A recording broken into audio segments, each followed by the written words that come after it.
भिंडी की सब्ज़ी आपकी चिपचिपी बनती है, बिल्कुल स्टिकी। तो अब से नहीं बनेगी, इस वाली रेसिपी को आप ट्राई करके देखिए, इससे बहुत टेस्टी बनेगी, एकदम रेस्टोरेंट स्टाइल बनेगा ये, और बच्चे मांग मांग कर खाएंगे इसे। तो सबसे पहले एक कढ़ाई में ऑयल गरम कर लेते हैं, इसे अच्छे से फैला लेते हैं। ऑयल को अच्छे से गरम करना है, बिल्कुल स्मोकी होने तक। इसमें डाल रही हूँ 1 टेबल स्पून जीरा। भिंडी को अच्छे से साफ़ करके ये देखिए मैंने इस तरह से इसे काट लिया है, थोड़े से बड़े बड़े पीसेस में काटे हैं। अब इसे अच्छे से मिक्स कर लीजिए। गैस की फ्लेम को आपको मीडियम टू हाई रखना है। इसे अच्छे से मिक्स करते हैं और इसे ढककर हम 2 से 3 मिनट के लिए पका लेते हैं। ये देखिए 2 से 3 मिनट के बाद भिंडी जो है थोड़ा सा सॉफ्ट हो गया है। यहाँ पे थोड़ा सा ये स्टिकी रहेगा अभी। तो ये देखिए इस तरह से अच्छे से मिक्स कर लीजिए इसे। अब इसमें मैं डाल रही हूँ 1 टेबल स्पून नमक।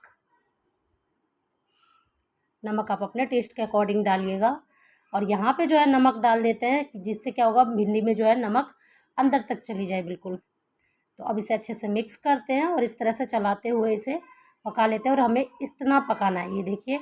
और यहाँ पर ढकना नहीं है इसके बाद से, या ढकने के बाद भी आपको थोड़ी देर इसे ऐसे ही खुला में ही पकाना है, जिससे इसका स्टिकी जो है वो ख़त्म हो जाएगा। बिल्कुल चिपचिपाहट नहीं होगी सब्ज़ी में, लसी सी होती है ना, वैसी नहीं बनेगी ये, बिल्कुल बिल्कुल अच्छी सी बनेगी। तो अब इसे हम निकाल लेते हैं। सेम कढ़ाई में मैं ऑयल ऐड कर रही हूँ। ऑयल जो है मैंने मस्टर्ड ऑयल लिया है, मस्टर्ड ऑयल में ये बहुत टेस्टी बनता है। ऑयल को बिल्कुल अच्छे से गर्म करना है। फिर डाल रही हूँ 1 टेबल स्पून जीरा। जीरा को अच्छे से क्रैकल होने दीजिए। इसके बाद इसमें मैं डाल रही हूँ 1 तेज पत्ता, थोड़ा सा मैं 1 टुकड़ा डाला है मैंने दालचीनी का, और 2 हरी इलायची। और अब इसे हम इसमें डाल देते हैं प्याज को। 2 मीडियम साइज़ के प्याज लिया है मैंने, जिसे कलर चेंज होने तक, यानी कि सॉफ्ट गोल्डन ब्राउन होने तक हमें इसे पकाना है। तो देखिए प्याज जो है गोल्डन ब्राउन हो गया है। अब इसे साइड करके हम इसमें मैं डाल रही हूँ 1 टेबल स्पून डाल रही हूँ मैं लहसुन का पेस्ट। ये लहसुन मैंने कूट कर डाला है। अदरक और लहसुन 1-1 टेबल स्पून है दोनों ही। और इसे अच्छे से चलाते हुए इसे पका लीजिए। 1 से 1 मिनट के लिए आप इसे पका लीजिए, जिससे इसका कच्चा फ्लेवर जो है वो ख़त्म हो जाए। अब इसमें मैं डाल रही हूँ बारीक कटी हुई हरी मिर्च। 2 हरी मिर्च लिया मैंने। इसे चला लेते हैं कुछ सेकंड्स के लिए। इसमें डाल रही हूँ 1 टेबल स्पून हल्दी पाउडर, 2 टेबल स्पून यहाँ मैं डाल रही हूँ धनिया पाउडर, 1 टेबल स्पून यहाँ पर डाल रही हूँ मैं लाल मिर्च पाउडर।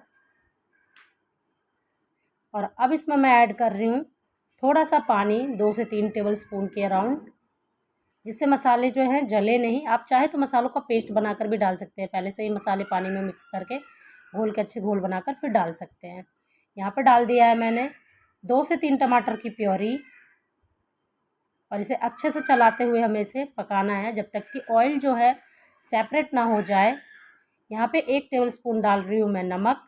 याद रहे नमक हमने पहले भी ऐड करा है, तो उसके अकॉर्डिंग आपको नमक थोड़ा सा कम रखिएगा। अब इसे चलाते हुए पका लेना है और इसे ढककर हमें ऑयल सेपरेट होने तक इसे पकाना है। तो ये देखिए अब इसमें डाल रही हूँ 1 टेबल स्पून कश्मीरी लाल मिर्च पाउडर। इससे बस कलर अच्छा आएगा, बाकी ये तीखा नहीं होता है बिल्कुल भी। इसे चलाते हुए इस तरह से पका लीजिए। इसे ढककर कुछ सेकंड्स के लिए हम इसे और पका लेंगे। तो ये देखिए मसाले जो है रेडी है।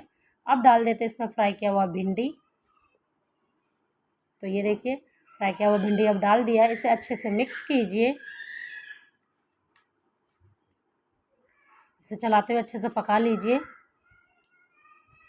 अब इसमें ऐड कर रही हूँ 1 टेबल स्पून गरम मसाला पाउडर। ये होममेड गरम मसाला पाउडर है।